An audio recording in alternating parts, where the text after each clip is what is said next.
This is the Dodgers Postcast, your instant game reaction for the Los Angeles Dodgers, part of the Locked On Podcast Network. Your team every day.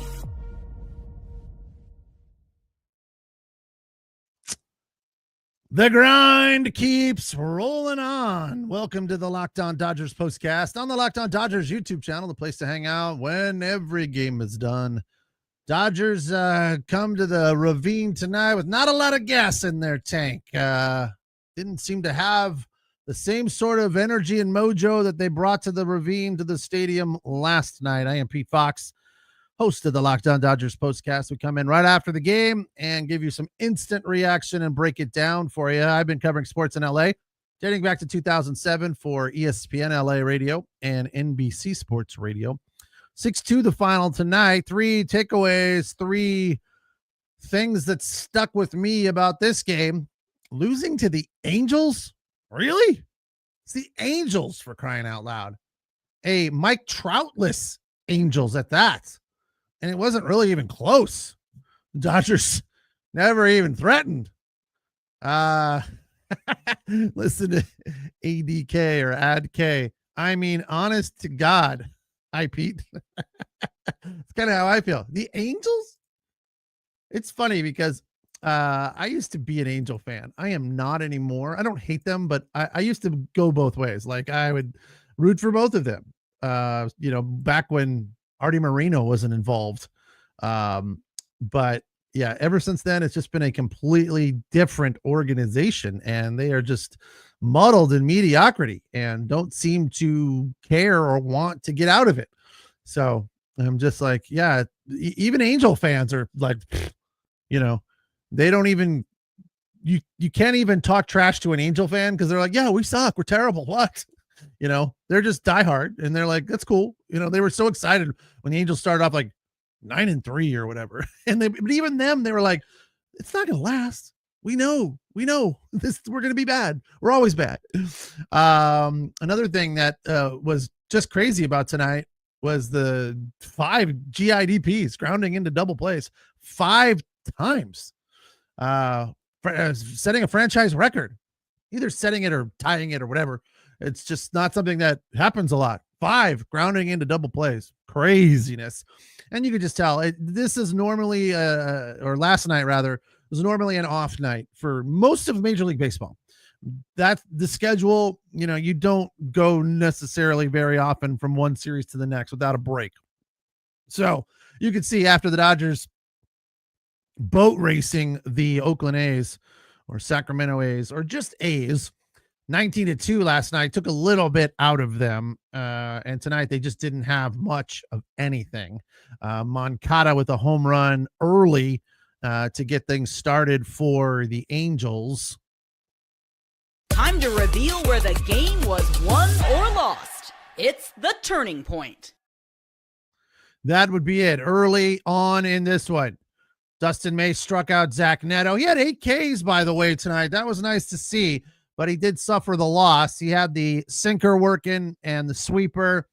It is always strange to me when you strike out 8, but don't really pitch all that well. He was, as I said on the notes right there, and by the way, sorry that I forgot the I in into. I'm sure I'll get a note from Jeff at Locked On Dodgers. Into is spelled INTO, not NTO.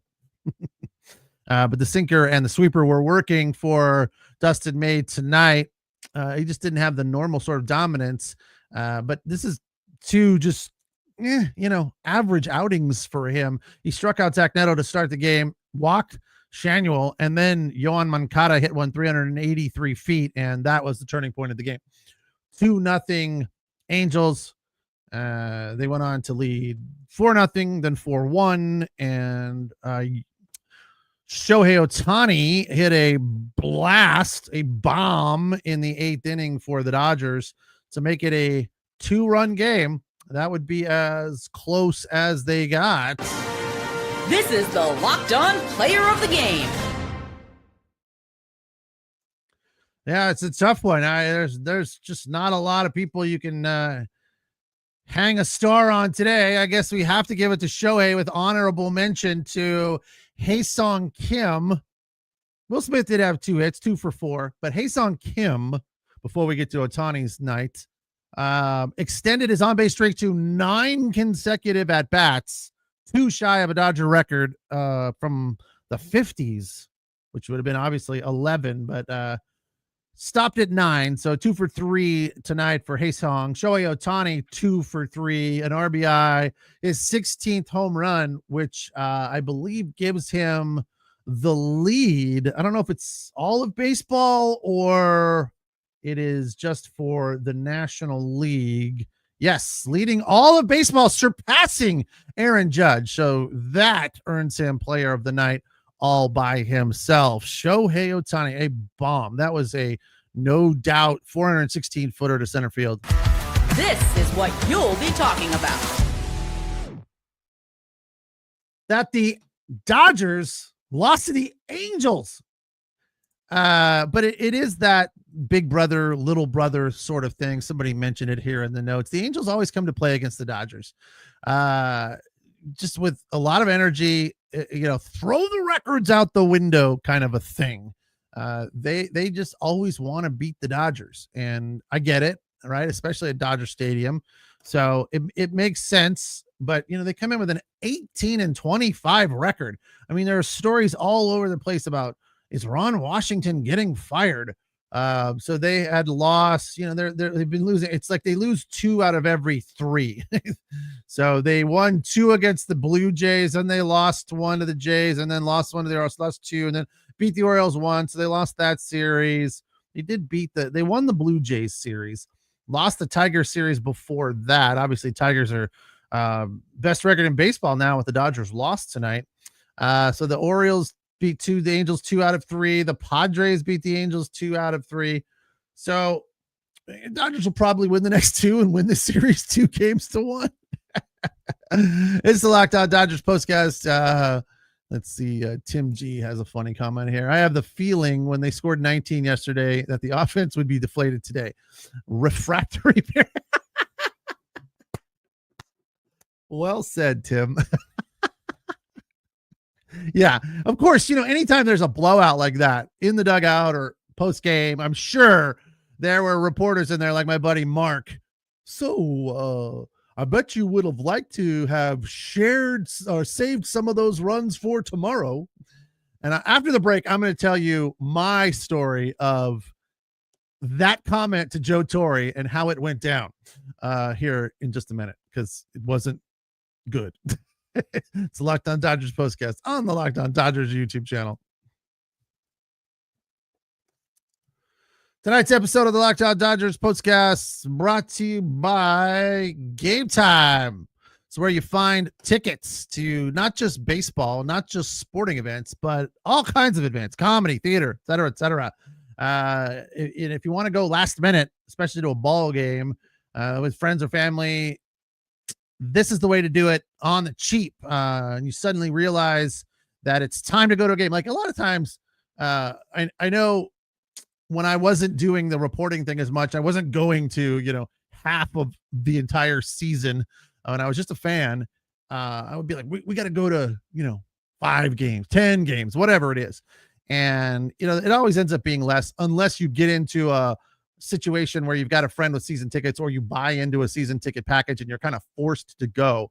You always want to go to more games than you end up going to for whatever reason. But with Game Time, here's the good thing. If you download the app and you just check in, they kind of understand what you're into, what you want to see.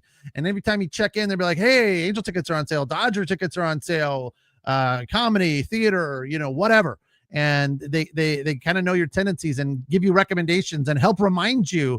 And it makes it easy. And Game Time always saves you money, especially if you wait right up to like an hour before a game time. Makes buying tickets fast and simple. Prices on the app actually drop the closer you get to first pitch. And they've got incredible last-minute deals, clear seat views, and the lowest price guarantee that takes the worry out of buying tickets. Of course, you know, my favorite thing on Game Time is the view from the seats. You can see exactly where you'll be sitting and what you'll be seeing from there. So download the Game Time app, create an account, use the code LOCKEDONMLB for $20 off your first purchase. Terms apply. Again, create an account, use the code LOCKEDONMLB. That's LOCKEDONMLB for $20 off. Download the Game Time app today. Last-minute tickets, lowest price guaranteed. Tonight's episode also brought to you by FanDuel. The NBA playoffs are in full swing, and every night delivers highlight-worthy performances. The champs, the Celtics, going home, ousted by the Knicks. That is a major momentum shift, and they're also filled with can't-miss moments, whether it's the game-winning shot or a breakout player. There's never a better time to get in on the action. Which players are showing up in the biggest moments, and how could tracking their trends help you build your next big bet? Like I say this all the time, one of the cool things about FanDuel is the in-game betting. If you know a tendency for a team that you follow, you can wait to the game and kind of see how it starts and go, oh, here's what normally happens to my team at this point of the game. They go this way, up, down, whatever. And that is a lot of fun when it comes to in-game bets. So get in on the action with FanDuel. If you're new to FanDuel, it's the perfect time to sign up. Head to FanDuel.com, place your first $5 bet. If it wins, you'll get $200 in bonus bets. Make every moment more with FanDuel, official sports betting partner of the NBA. So the Dodgers, a lackluster performance tonight. Little worn out after 19-2, and I was telling you a story before the break about a time that I was covering the Dodgers when they routed somebody, and it was the last game of a homestand. And when we would go into back in the day, there wasn't a Dodger media room like there is now, where you go in there and sit on a chair, and the player, the manager, whatever, walks in, sits at a table, and you ask questions like that. Much more organized. Back in the day when I was doing it, you would go into the office and you would stand literally right next to his desk. And when I was there, it was Joe Torre. We'd make sure that we were the first ones in the door because you had to get right next to his desk. So you're like a foot away from his head, holding a microphone in his face. And so therefore you're the last ones out at the end. They were getting ready to go on a long road trip, and the Dodgers beat somebody, whatever, like double digits, like 14-4 or something. And I turned to Joe Torre, trying to be friendly, just make small talk. And I go, wow, I bet you wish you could take some of those runs on the road with you. And this was his reaction. And for those of you listening, there was no reaction. Stone-faced, just looked at me like, get the F out of my office, you moron. And not that Joe Torre was a bad guy. He's friendly and nice and always good to us, right? But yeah, I quickly learned that we're not friends with these guys. We're not. They're nice. They're polite most of the time. They're doing the job. We're doing a job, but we're not friends. Not friends. And he didn't yell at me. He didn't say anything. He just looked at me like burned a hole in the back of my head with his eyes. Like, that is the dumbest thing you could have possibly said. It's like, Roger, over and out. Copy that. So Alex says Dustin May was horrible when he has some kind of control. He struck them out. Joe Davis said that the Angels are in the bottom in batting average and amongst the leaders in strikeouts. Yeah, bum team being the Angels. I'm assuming you're saying there, Alex, that this is just a game the Dodgers really shouldn't have lost. But the bottom line is, again, I hate to be a broken record and say the same thing over and over again. Not going to win them all. There are times when stuff doesn't go your way. And tonight, look, let's be honest. Kohanowitz? No, it's no Coke. It's Kohanowitz. I've been saying that guy's name wrong forever because I don't watch Angel games, and I've never heard anybody pronounce it. I'm going to go with the fact that Joe knows what he's doing and did the research and understands that it is Kohanowitz. All right, cool. Kohanowitz pitched a good game, right? It is what it is. Somebody said that a couple of nights ago. I don't remember exactly who. Might have been ADK, but it's true. Look, you got to tip your hat, as they say. That's probably what they're saying in the locker room right now in the clubhouse. That's what Doc is telling the reporters. Hey, tip your cat to Kohanowitz. 6 2/3, 1 run on 5 hits. He did walk 4 though, but I'm sure that most of those, if not all of them, turned into double plays because the Dodgers grounded into 5 double plays. Kohanowitz struck out 5. Neris went a third of an inning to get out of that inning. Zephyr Jan gave up the home run to Ohtani, and Kenley Jansen, former Dodger, came in and blew gas. Struck out, who did he strike out there at the end on 97 miles an hour? Pajes. Woo! I didn't know Kenley Jansen could throw the ball that hard anymore. And I'm talking like the last time we saw Kenley Jansen in Dodger blue. 97? Whoa. So yeah, lead off in the 9th, Will Smith with a Texas leaguer over the first baseman's head. Then Muncy popped out. Pajes struck out. Conforto did what Conforto does frequently, although he's better of late, not much better. So I know that we were all kind of hoping that some of these guys at the bottom of the lineup would keep it up, like what we saw last night. Kim did 2 hits, but James Outman 0 for 3, but only 1 K. That's something for James, that he looks like he is becoming more comfortable and not so defeated before the at-bat even starts. Conforto 0 for 3, batting average down to 172. Pajes 0 for 4. He's at 284, still red hot. Max Muncy had a hit, 1 for 2, batting average of 212. The OPS 680 plus. Will Smith 2 for 4. Freddie 0 for. Ohtani 2 for 3, and Mookie 0 for. So that's what happens. You know, it's just, it's that, we put up 19 last night on a day off, a night when we shouldn't have been playing. And we came out here today against a team that really wants to beat us because they're the Angels. So, hey, look, give the Angel fans the thrill that drove all the way to LA. Well, my buddy's an Angel fan and he was there. He went to the Dodgers Speakeasy tonight, and I can't wait to hear a report on that. It's supposed to be really cool. It's, I don't know how much of a speakeasy it is because it's not super secret. It's at the end of the Loge level down the right field line. Used to be the Tommy Lasorda bar or something, and they have converted it to a cool sort of, mid-century speakeasy vibe. And I can't wait to check it out. But have not yet. So I'll get a report from him on that one. You guys are on Outman. Outman is so bad. You're gaslighting us, Pete.